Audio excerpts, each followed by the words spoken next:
All right, we are going to start today's video with a little bit of trivia. We are talking about the iconic Nike swoosh designed in 1971 by Carolyn Davidson, a graphic design student from Portland State University. What do you think Nike founder Phil Knight paid for the iconic Nike swoosh logo? I'm gonna go ahead and give you three options: $35, $700, or $5,500. I'll give you a little bit of time to think about it. In actuality, he only paid $35 for this logo. Now, the next exercise I want you to do is think of some of the most iconic, large, big brands you could think of right now. Let 5 to 10 of them pop in your head, and I can almost guarantee you that there's a few things that they have in common. There's a really good chance that they're all limited to 1 to 2 colors, and they probably have a little bit of a minimalistic feel to their actual logo, to their actual brand identity when you think of them. So what do I think we could actually take away from this? Well, I think that a lot of us are spending far too much time trying to come up with the most complex, perfect logo.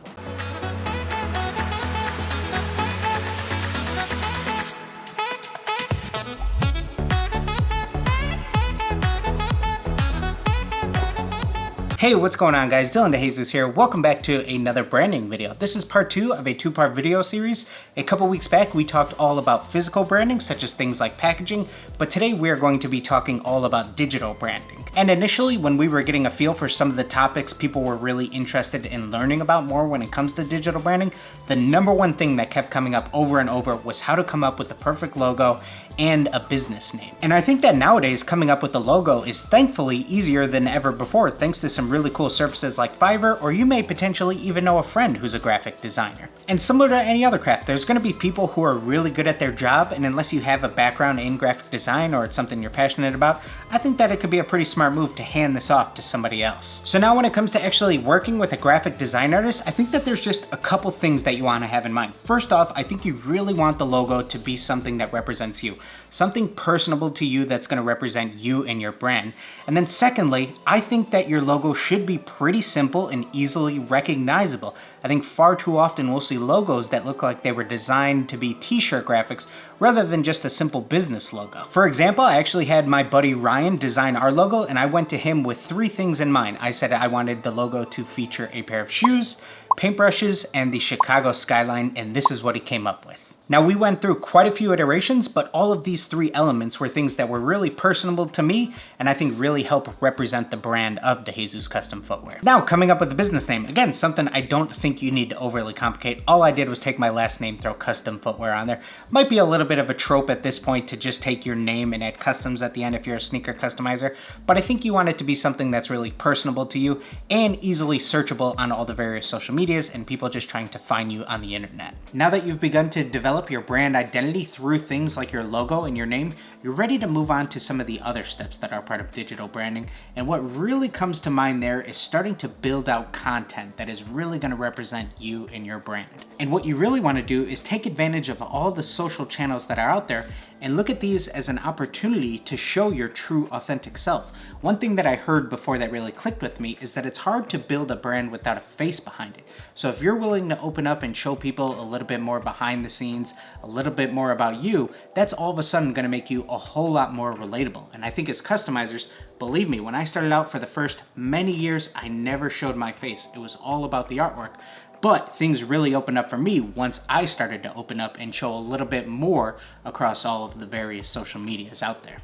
So in reality, the way that you talk and interact with the world is also how the world is going to talk and interact with you back. So now that you're creating content online, you're trying to market yourself a little bit more, you're trying to become a little bit more reputable, you really want your product to start to have a premium feel. A very common mistake that we'll see when we're just checking out other customizers on Instagram, if anybody's looking to get feedback from us, is we'll see that they're not taking full advantage of selling their product strictly through the photography alone. Far too often we'll see really bad poses, not showing the shoes in flattering ways, photos that are taken just on a messy workspace, taking on bedroom linen, and you're just not giving off that premium feel to your product. You're doing your hard work and injustice by not really taking the time to nail down the photography. And I myself am somebody who really didn't understand this when I was starting out. I thought that my artwork and the product alone would sell itself. I didn't think I needed to do anything special when it came to the photography.